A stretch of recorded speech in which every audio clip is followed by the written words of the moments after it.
Vakfımızın Mevlid Kandili ve Mevlid-i Nebi Haftası Mesaj 2024. Bismillahirrahmanirrahim. Elhamdülillahi Rabbil alemin ve salatu ve selamu ala Resulina Muhammedin ve ala alihi ve ashabihi ecmain. Hazreti Muhammed sallallahu aleyhi ve sellemin dünyaya teşrif gününü ve Mevlid-i Nebi haftasını mutluluk ve heyecan ile karşılarken başta Gazze olmak üzere Müslümanların içinde bulunduğu sıkıntılar ve birçoğunun gaflet halleri ile insanlığın içinde bulunduğu genel ahval bizleri kederlendirmeye ve daima bir gayret içinde olmaya sevk etmektedir. İslam peygamberi Hazreti Muhammed sallallahu aleyhi ve sellem Allah'ın elçisi ve Resulü olarak Allah'ın mesajlarını insanlara aktarmıştır.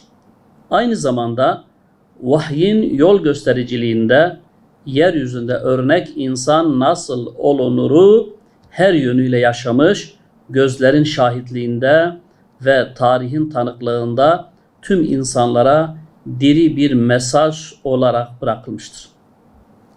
Şu kesindir ki imanında sağlam, inancında dürüst, İslam'ın ne olduğunun bilincinde ve bilgisinde olan Müslüman için yegane örnek, önder, rehber ve baş öğretmen ancak ve ancak Hazreti Muhammed sallallahu aleyhi ve sellem'dir.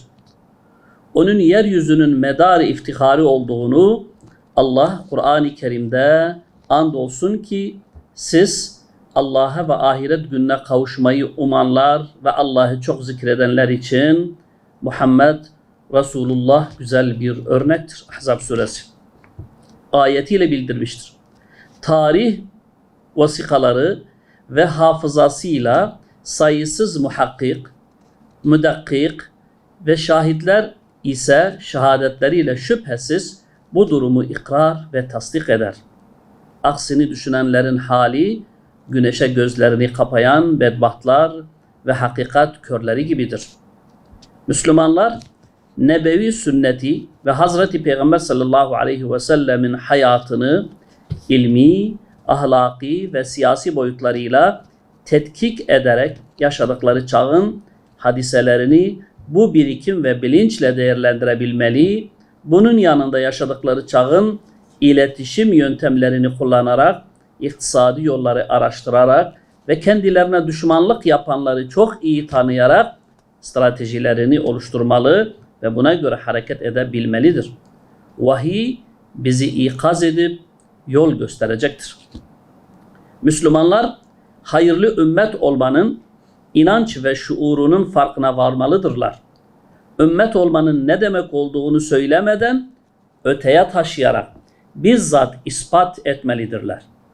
Müslüman halklar arasında koordinasyon sağlansa, İslam düşmanlarının tuzaklarını bertaraf edecek karşı ataklar yapılsa, nice cevherlerini harekete geçirebilecek potansiyellerinin mevcut olduğu görülecektir.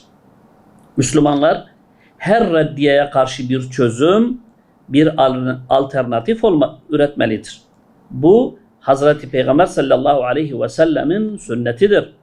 Boykota karşı boykot yapılmalı, psikolojik harbe karşı psikolojik harp uygulanmalı, sanata karşı sanat üretmeli, söze karşı söz söylenmeli, İslam dışı pazara, çarşıya, ekonomiye karşı İslami pazar, çarşı, ekonomik doktrini ortaya konmalıdır. Peygamberin doğuşu artık yeryüzünde yaygın hale dönüşmüş olan hakikat rotasından çıkıp köleleşen insanlığın ruhen ve zihnen karanlıklardan aydınlığa ve kurtuluşa yönelmesini isteyen Yüce Allah'ın iradesidir.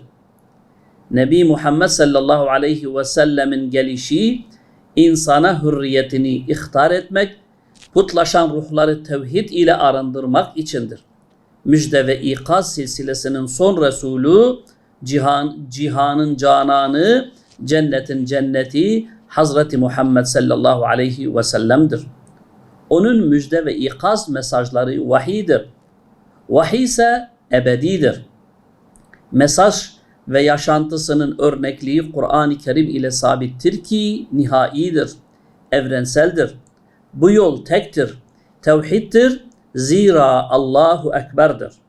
Çağrı tüm insanlara ve insanlığadır. İslam'ın güzelliklerini, merhametini ve adaletini hayatımıza yansıttığımızda Peygamber Efendimizin bizlere bıraktığı en büyük mirasa sahip çıkmış olacağız. Bu anlayış ve şuurla tüm halkımızı geceyi camilerde salavatlarla, ibadet ve dualarla geçirerek ihya etmeye, evlerinde mevlidler vererek, sohbetler yaparak, konuk komşuya ikramlarda bulunarak bu tür vesilelerle Mevlid Kandili'nin ve Mevlid-i Nebi haftasının manevi feyz ve bereketinden istifade etmeye davet ediyoruz.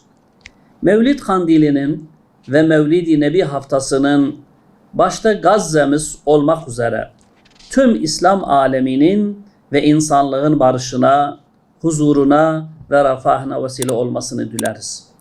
Peygamber Sevdaları Vakfı